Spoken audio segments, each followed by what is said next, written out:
Good afternoon, Earthlings. Good morning, wherever you are on planet Earth. This is part 2 of that same story because I got a little emotional on that one. It's still, I can't bear people being cruel to animals.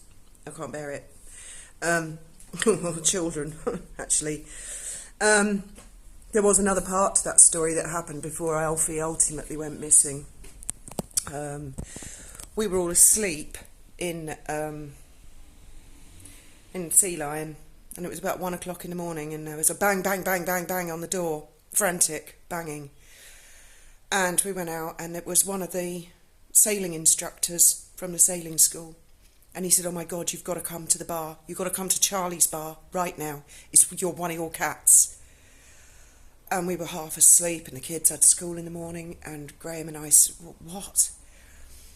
And we went over to Charlie's bar, and there was Alfie, soaking wet, shaking, frozen with fear, wrapped in a thermal blanket, which is sort of like a bit of tin foil. We all have them on the boats as sailors for if someone falls in the water. They're thermal, to save from hypothermia. And he was in the arms of this lady who owned one of the sailing schools, and they were all shaken. And they told us what had happened. Now, while Gollum and the narcs had been busy telling people to kill the cats, this one fella, he's dead now, actually, this fella died. And I don't care, I don't have any sympathy for him at all. He ended up in a wheelchair first from some sort of debilitating illness. A lot of people take a lot of drugs down here, and they cut it with things like battery acid and antifreeze and stuff like that. And I've seen more than one of them end up in a wheelchair. That's another story. It's kind of involved with the narcs. They love all that. They love all that. So anyway, we called him Drunken Duncan. That was his real name. He was called Duncan. And anyone in Marina Bay who was around at that time, they know exactly what happened that night. Well, he'd been one of the ones wound up to kill the cats. And he was drunk, and he was on God knows what. And Alfie, as a kitten, had wandered down to the bar. And he was outside, and Drunken Duncan went out for a fag, and apparently he picked little Alfie up, and Alfie was a very trusting cat, and he launched him into the marina.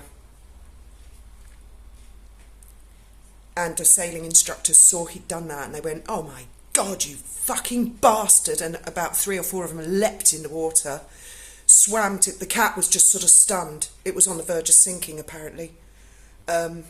And they rescued him, and they came, and I'm going to get all emotional again. I really fucking hate these people. I really hate them. They're the sort of characters, they belong in prison. Anyway, we took Alfie home, and I was absolutely livid. And the next day I knew exactly who this guy was, because it used to come down the bowling centre.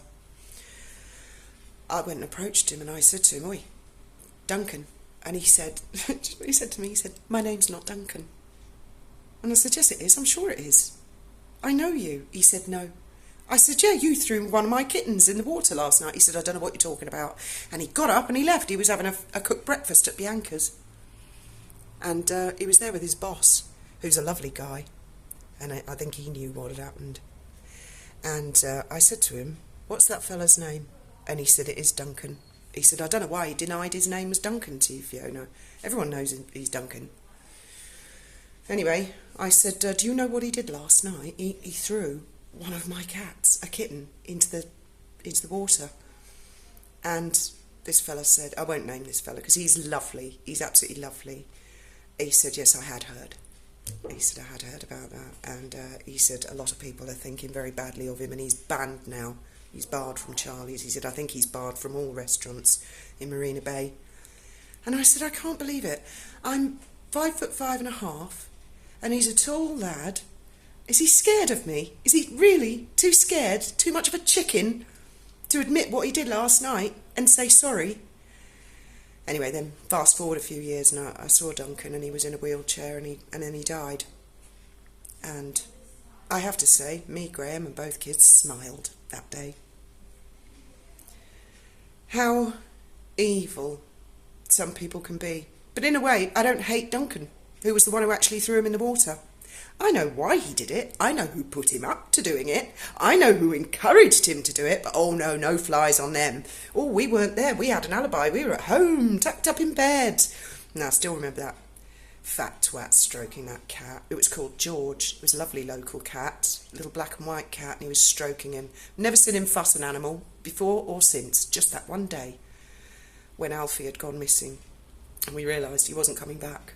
We told Ben he was on a catamaran with some Australians and they'd sailed away, and we said, oh, he's gone to live in Australia to soften the blow. But I think Benji knew even as a kid. They're not stupid kids, and they'd heard and seen things kids shouldn't have to hear and see around the marina.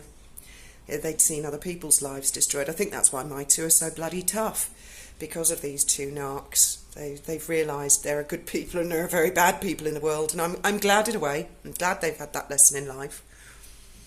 But yeah, he stroked George the cat in front of me, and he the way he looked at me, so evil as he was stroking it, and said, "Don't you just love cats, Fiona?"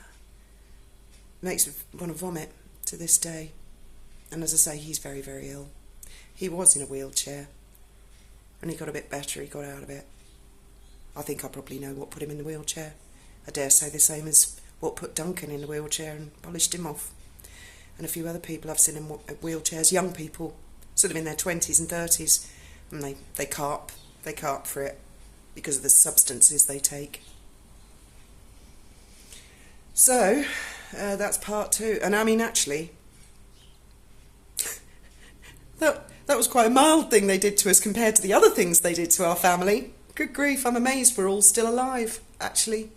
Narcissists are dangerous. They are dangerous, psychotic people, and that is how I am able to recognise them.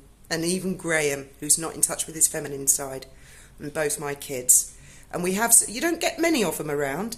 It's not a common illness, but it is an illness. But when we see them or get a lick of it at all, we're like, whoa. So, of course, I watched that engagement interview.